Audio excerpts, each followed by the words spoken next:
أفلا يتدبرون القرآن. أعوذ بالله من الشيطان الرجيم. بسم الله الرحمن الرحيم. ومن لم يستطع منكم طولا أن ينكح المحصنات المؤمنات فمما ملكت أيمانكم من فتياتكم المؤمنات والله أعلم بإيمانكم بعضكم من بعض فانكحوهن بإذن أهلهن وآتوهن أجورهن بالمعروف محصنات غير مصافحات ولا متخذات الأخدان فإذا أحصن فإن أتينا بفاحشة فعليهن نصف ما على المحصنات من العذاب ذلك لمن خشي العنة منكم وأن تصبروا خير لكم والله غفور رحيم. يريد الله ليبين لكم ويهديكم سنن الذين من قبلكم ويتوب عليكم والله عليم حكيم.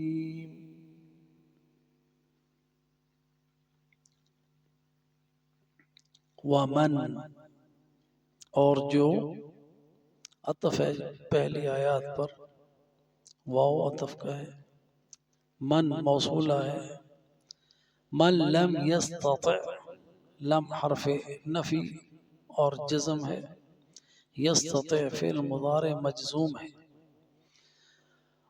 اور جو تم میں سے نا استطاعت رکھتا ہو، منکم تم میں سے، ومن لم یستطع منکم طولا جو نہیں استطاعت رکھتا مال کی، طولا کہ اس کے پاس اتنا مال نہیں ہے، ان ينكح المحصنات کہ وہ نکاح کرے محصنہ سے، یہاں سے محصنات المؤمنات سے مراد ایسی عورتیں جو حرہ ہیں، مومنہ ہیں اور عفیفہ ہیں، محصنات. فَمِمَّا مَلَكَتْ اس صورت میں آپ نے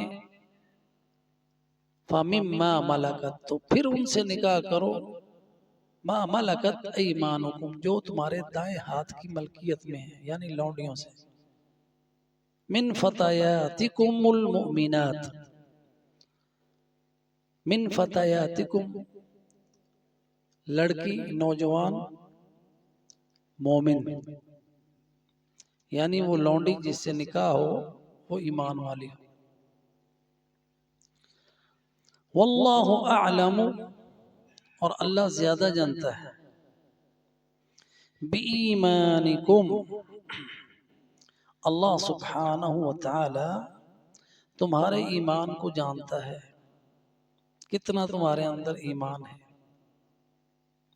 بعضکم من بعض تمہارا بعض تمہارے بعض سے ہے، یعنی سارے کے سارے تم آدم کی اولاد ہو. تو یہ فضیلت کی کوئی بات نہیں ہے کہ کوئی آزاد ہے یا کوئی غلام ہے، کوئی لونڈی ہے یا کوئی غلام ہے، کیونکہ ان اکرمکم عند اللہ اتقاکم، اللہ کے ہاں عزت والا تم میں سے وہ ہے جو متقی ہے. تو انسانیت کے حوالے سے، انسان ہونے کے حوالے سے سب برابر ہیں، بعضکم من بعض. تو صرف غلام ہونا کسی کا یہ نہیں کہ اس کو حقیر سمجھا جائے. اسلام نے غلاموں کو بڑی عزت دی ہے اور ان کے لیے راستہ مقرر کیا ہے آزاد ہونے کا، اور اس کی فضیلت بیان کی ہے. جو گردن کو آزاد کراتا ہے اللہ تعالیٰ اس کو جہنم سے آزاد کر دیتے ہیں. اور اسلام میں کتنے ہی ایسے غلام ہوئے جو بڑے بڑے امام ہوئے. امام ابو حنیفہ غلام تھے، بخاری غلاموں میں سے تھے، بڑے نام ہیں، کتنی عزت اللہ تعالیٰ نے دی. تو ایک غلام لاکھوں کروڑوں آزادوں سے بہتر ہو جاتا ہے اگر وہ علم میں اور تقوی میں آگے بڑھتا ہے. تو بعضکم من بعض، تمہارا بعض بعض میں سے. اور مسلمانوں میں کتنے ایسے ہوئے کہ جو غلام تھے اور انہوں نے حکومت کی. ہندوستان میں دیکھیں غلامان کی حکومت رہی، ہندوستان میں بھی رہی جی. اور وہ ایک پورا باب ہے بر صغیر کا، وہاں پہ بادشاہ جو تھے وہ غلام تھے. خیر، بعضکم من بعض، تمہارا بعض بعض میں سے ہے، تم ایک دوسرے میں سے ہو، یعنی آدم کی اولاد ہو. بعضکم من بعض فانکحوہن باذن اہلہن، بس ان سے نکاح کرو باذن اہلہن، ان کے مالکوں کے اذن سے. یعنی اب لونڈیوں کا ذکر ہو رہا ہے کہ لونڈیوں سے ان سے نکاح کرو ان کے مالکوں کے اذن سے. تو ان کا مالک ان کا ولی ہے، مالک کی اجازت کے بغیر لونڈی نکاح یا غلام بھی نکاح نہیں کر سکتا. وآتوہن اجورہن، اور اگرچہ وہ لونڈی ہے پھر بھی اس کا مہر اس کو دینا ہے. اجورہن کا معنی یہاں پہ مہر ہے. مہر کے لیے قرآن میں مختلف الفاظ آئے، ان میں اجور بھی ہے، اجورہن، ان میں نحلہ بھی ہے، ان میں صدقات بھی ہے. تو یہاں پہ وآتوہن اجورہن، اور ان کے مہر ان کو ادا کرو بالمعروف، جو اس کے دستور کے مطابق ہے. تو معروف کا کیسے پتہ چلے گا؟ کہ ان کے خاندان میں دیکھا جائے گا کہ وہ اس خاندان میں مہر کا کیا دستور ہے. ہر خاندان میں علیحدہ ہے، تو اس کے مطابق، معروف کے مطابق اس کی بہنوں کا دیکھا جائے گا، اس کی خالہ کا دیکھا جائے گا، اس کے خاندان میں جو رشتہ دار ہیں ان میں دیکھا جائے گا کہ ان کا دستور کے مطابق کتنا حق مہر رکھا جاتا ہے، تو اتنا حق مہر دینا ہے. بالمعروف محصنات، محصنات. اب دیکھیں یہاں پہ محصنات سے سپارہ شروع ہو رہا ہے، والمحصنات من النساء. تو محسن یہاں پہلے جو محسن تھا وہاں وہ عورتیں مراد ہیں جن کے خاوند ہیں. محسنات اس کا مادہ حسانہ ہے، اس کا معنی حفاظت ہے، اس کا معنی حفاظت. کیونکہ شادی شدہ عورت شوہر کی حفاظت میں ہوتی ہے، اور یہ اسم مفعول ہے. محسن اسم مفعول ہے، اور محسنہ مؤنث ہے اور اس کی جمع محسنات ہے. ایسی عورتیں پہلی آیت میں جو سپارے کی شروع میں ہے، جہاں سے 5واں سپارہ شروع ہو رہا ہے، وہاں مراد ہے ایسی عورتیں جو شوہروں والی ہیں. تو ان کے ساتھ نکاح نہیں ہو سکتا کہ جن کا پہلے سے شوہر ایک موجود ہے. وہ ان محرمات میں ان کا ذکر ہوا ہے. تو یہاں پر محسنات کا جو معنی ہے نا وہ ہے عفیفات. تو ہر جو لفظ ہے نا وہ اس کا معنی کا تعین اس کا سیاق اور سباق کرتا ہے. تو یہاں پہ محسنات کا معنی عفائف، عفیفہ. تو وہاں بھی حفاظت ہے، جنہوں نے اپنی عصمت کی حفاظت کی، وہ عورتیں جو اپنی عصمت و عزت کی حفاظت کرنے والی ہیں.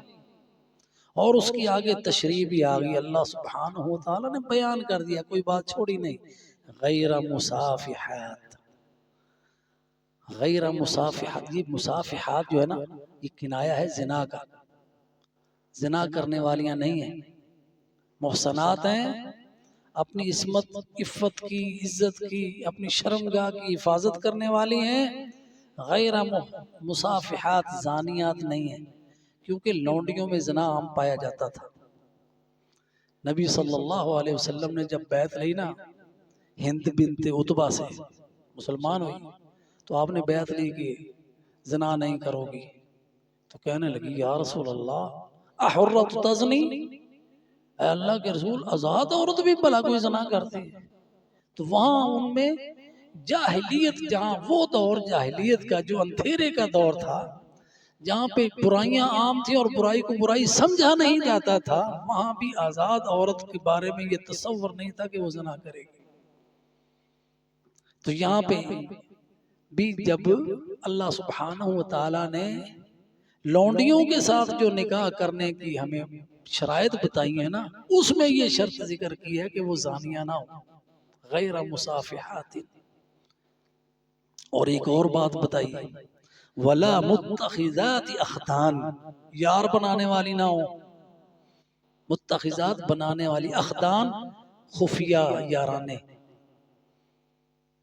دیکھیں اللہ کیسے بیان کرتا ہے ہمارے لیے، کھول کھول کر آیت ہے، ولا متخذات، اور نہ متخذات، اسم فاعل ہے، متخذ تو جمع ہے، متخذات پکڑنے والیاں، بنانے والیاں، کیا اخدان، اخدان خدن کی جمع اخدان، اور خدن وہ ہوتا ہے عاشق، خفیہ سری تعلقات بغیر نکاح کے قائم کرنے والے۔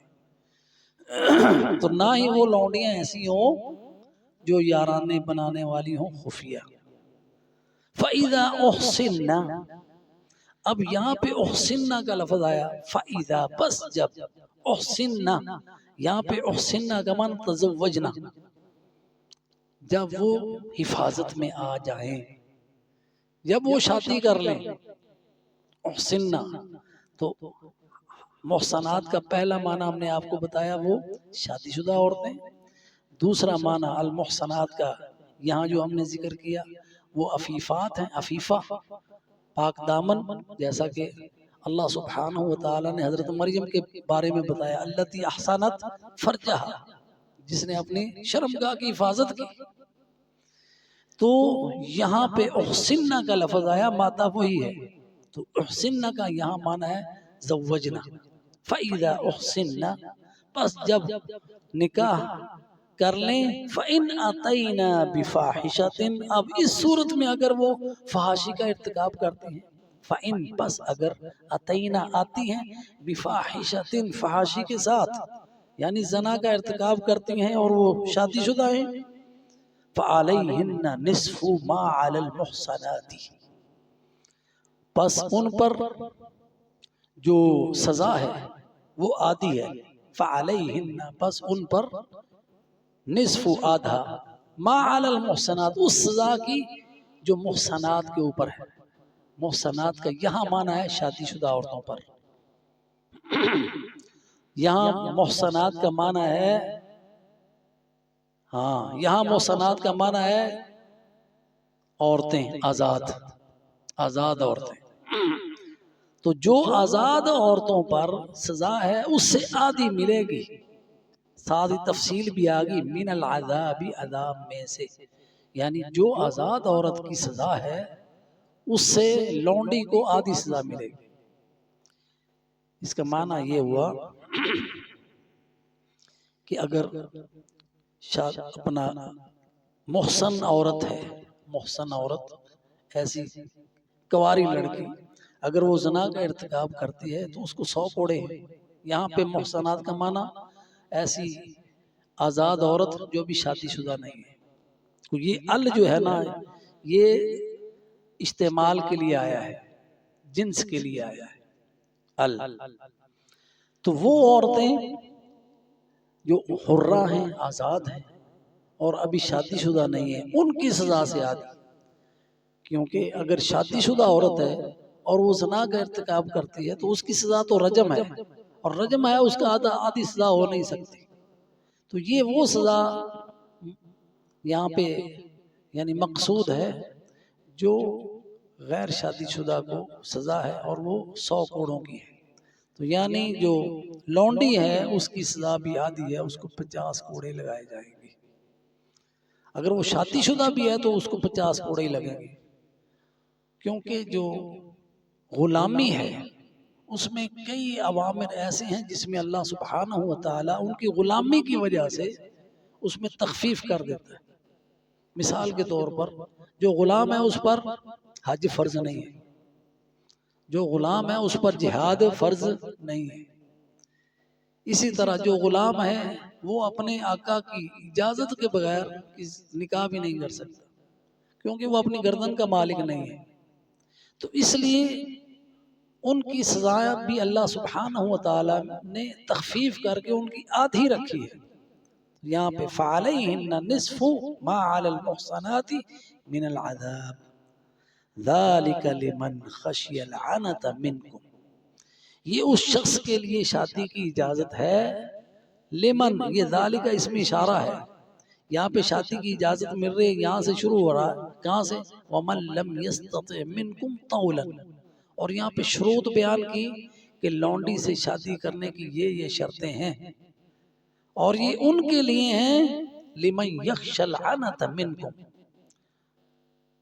یہ شرطیں ذالکہ، یہ سب شرطیں لمن اس شخص کے لیے ہیں خاشیہ جو ڈرتا ہے العنتا کہ برائی میں پڑ جائے، زنا میں مبتلا نہ ہو جائے. منکم تم میں سے لونڈی سے نکاح کرنے کی یہ شروط ہیں. سب سے پہلی شرط یہ ہے کہ آزاد عورت سے نکاح کرنے کی استطاعت نہ ہو، اتنا حق مہر نہ دے سکتا ہو یا کوئی ایسا معاملہ ہو. یہ پہلی شرط ہے. دوسری شرط یہ ہے کہ جس سے نکاح کیا جا رہا ہے وہ لونڈی مسلمان ہو. تیسری یہ کہ وہ عفیفہ ہو، زانیہ نہ ہو. اور چوتھی یہ کہ ان کو حق مہر دینا ہے. اور پانچویں شرط یہ کہ اگر تمہیں ڈر ہو کہ اگر تم شادی نہیں کرو گے تو تم برائی میں مبتلا ہو جاؤ گے، یہ 5 شرطیں ہیں، تو پھر تم ان سے شادی کر سکتے ہو. لونڈی سے شادی کرنا کی اجازت ان شرائط کے ساتھ ہے. یہ جو 5 شرطیں بیان ہیں، یہ شرطیں اس لیے کہ لونڈی سے شادی کرنا ایسے ہے کہ جو اس کی اولاد ہے وہ بھی غلام ہے اسی آقا کی جس کی وہ لونڈی ہے. یہ اس لونڈی سے نکاح کا ہو رہا ہے جو کسی دوسرے کی ملکیت میں ہے. تو اس لیے وہ اتنے محبوب عمل نہیں ہے. اس لیے فضیلت اس میں ہے، ترجیح اس میں ہے کہ مومن آزاد عورت سے شادی کرو. اس کے بعد فرمایا وَأَن تَصْبِرُوا، اور اگر تم صبر کر لو، خَيْرٌ لَكُمْ، یہ تمہارے لیے اچھا ہے. لونڈی سے شادی نہ ہی کرو تو اچھا ہے. واللہ غفور الرحیم، اور اللہ بخشنے والا ہے، رحم فرمانے والا ہے. اور یہ سارے احکام اللہ تعالیٰ نے کیوں بیان کیے؟ یرید اللہ، اللہ چاہتا ہے، لیبین لکم، تاکہ تمہارے لیے بیان کر دے. یہ سارا بیان تھا. سورہ نساء کی جب سے آغاز ہوا بیان اللہ تعالیٰ نے کر دیا. عورتوں سے نکاح کرو، مثنی ثلاثہ ورباع، فَإِن لَّمْ تَعْدِلُوا فَوَاحِدَةً، یہ بیان ہے اللہ تعالیٰ کا. اور ان کے ساتھ حسن معاشرت کا حکم ہے، ان کے حق مہر دینے کا حکم ہے. اور پھر کن سے، کون سی ایسی عورتیں ہیں، کون سے ایسے رشتے ہیں جو تمہارے اوپر حرام ہیں، اور اس کے علاوہ جتنے بھی ہیں وہ سارے حلال ہیں. اور پھر ان میں لونڈیوں سے اگر نکاح کی تمہیں یعنی پڑے، ضرورت پڑے، تو پھر اس کی کیا شرائط ہے. یہ سارا بیان ہے. کس لیے بیان ہے؟ اللہ تمہارے لیے بیان کر رہا ہے. دیکھیں اللہ تعالیٰ غفور الرحیم ہے نا، اس کی رحمت ہے کہ تمہارے لیے یہ بیان کر رہا ہے. یہ باتیں ہیں تمہارے معاملات، تمہیں گائیڈ اللہ کر رہا ہے. اللہ رحیم ہے، اللہ کریم ہے. یہ اس کا کرم ہے کہ اس نے ساری باتیں کھول کے بیان کر دی تمہارے لیے. اور اس لیے بیان کی وَيَهْدِيَكُمْ، تاکہ تمہیں گائیڈ کرے. تم نے مانگا تھا نا اهْدِنَا الصِّرَاطَ الْمُسْتَقِيمَ، ذالک الکتاب لا ریب فیہ ھدی للمتقین، یہ ہدایت ہے۔ یہ اللہ تعالیٰ نے سارا بیان کیا تمہارے زواج کے تمہارے جنسی تعلقات کے معاملات، تمہاری آگے نسل کے معاملات، تمہارے نکاح کے معاملات، تمہارے طلاق کے معاملات، اور پھر جو جرائم ہو جائیں ان کی سزاؤں کے معاملات، اللہ تعالیٰ بیان کر رہا ہے، تمہیں گائیڈ کر رہا ہے، بتا رہا ہے۔ وَيَهْدِيَكُمْ، اور تمہیں گائیڈ کر رہا ہے۔ ہدایت دو طرح کی ہوتی ہے، ہدایت دو طرح کی ہے، دو قسمیں سمجھ لیں۔ ایک یہ کہ رہنمائی کرنا راستے کی طرف، کہ یہ راستہ جا رہا ہے، صراط مستقیم کون سا ہے؟ یہ راستہ ہے، ما انا علیہ واصحابی، جس پر میں اور میرے صحابہ ہیں۔ ترکتکم علی محجۃ بیضاء لیلھا کنہارھا لا یزیغ عنہا الا ھالک، سیدھا راستہ ہے۔ وہی اس سے گمراہ ہوگا جس کے نصیبت میں ہلاکت لکھی جا چکی ہے، اس کی راتیں بھی دن کی طرح روشن ہے۔ یہ وہ ہدایت ہے، گائیڈنس ہے کہ یہ راستہ جاتا ہے، اور یہ ہدایت دینے والے اللہ کے رسول ہیں۔ انک لتہدی الی صراط مستقیم، آپ صراط مستقیم کی طرف گائیڈ کرنے والے، بتانے والے۔ آگے چلنا نہ چلنا وہ اللہ تعالیٰ کی ہدایت ہے، اللہ کسی کو توفیق دے چلنے کی، کسی کو نہ دے، وہ اللہ تعالیٰ کی توفیق ہے۔ وہ ہدایت کی دوسری قسم، ایک ہے ہدایت الدلالہ، ایک ہے ہدایت التوفیق۔ ہدایت الدلالہ یہ ہے کہ پتہ ہے، علم ہے کہ ایک ہدایت کا راستہ یہ ہے۔ اب ہم میں سے کتنے مسلمان ہیں جن کو پتہ ہے نماز فرض ہے، نماز دین کا رکن ہے، یہ ان کو پتہ ہے، علم ہے۔ اس سے پہلے لوگ یہ تھے کہ ان کو پتہ بھی نہیں تھا کہ ہم نے اللہ کی عبادت کرنی ہے، کرنی کیسے ہے؟ اللہ تعالیٰ نے یہ بتا دیا کیسے کرنی ہے، یہ ہدایت الدلالہ ہے۔ اب کرنے کی توفیق ملے، یہ ہدایت التوفیق ہے۔ یہ اللہ جس کو چاہتا ہے دیتا ہے۔ انک لا تہدی من احببت ولکن اللہ یہدی من یشاء، جس کو آپ چاہیں آپ ہدایت نہیں دے سکتے، لیکن اللہ جس کو چاہے ہدایت دیتا ہے۔ یہ ہدایت توفیق ہے، یہ اللہ تعالیٰ کی طرف سے ہوتی ہے۔ تو یہ ہدیکم، اللہ تمہیں گائیڈ کرتا ہے، ہدایت کرتا ہے، ہدایت دیتا ہے تمہیں۔ سننا، سنن، سننا کی جمع سنن، طریقہ، راستہ، ان راستوں کی، الذین من قبلکم، جو ان لوگوں کا راستہ ہے جو تم سے پہلے ہوئے، جو ہم نے سورہ فاتحہ میں دعا مانگی نا، صراط الذین انعمت علیہم، یہ ہے وہ راستہ۔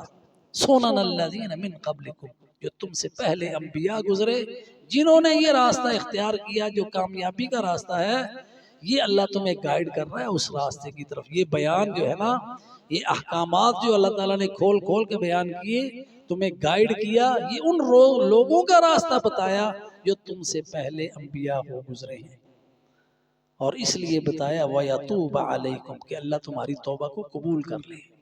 وَاللَّهُ عَلِيمٌ، اور اللہ علم والا ہے، اللہ کو پتہ ہے۔ حکیم، اور اس کا ہر فیصلہ حکمت پر مبنی ہے۔ اللہ سبحانہ وتعالی سے دعا ہے کہ اللہ ہمیں ہدایت دے، ہدایت کی توفیق دے، اور ہمیں سیدھے راستے پر چلنے کی توفیق عطا فرمائے۔ ہمیں پتہ بھی ہو سیدھا راستہ کون سا ہے، اور ہمیں اس پر چلنے کی توفیق بھی ملے۔ آمین۔ وآخر دعوانا ان الحمد للہ رب العالمین۔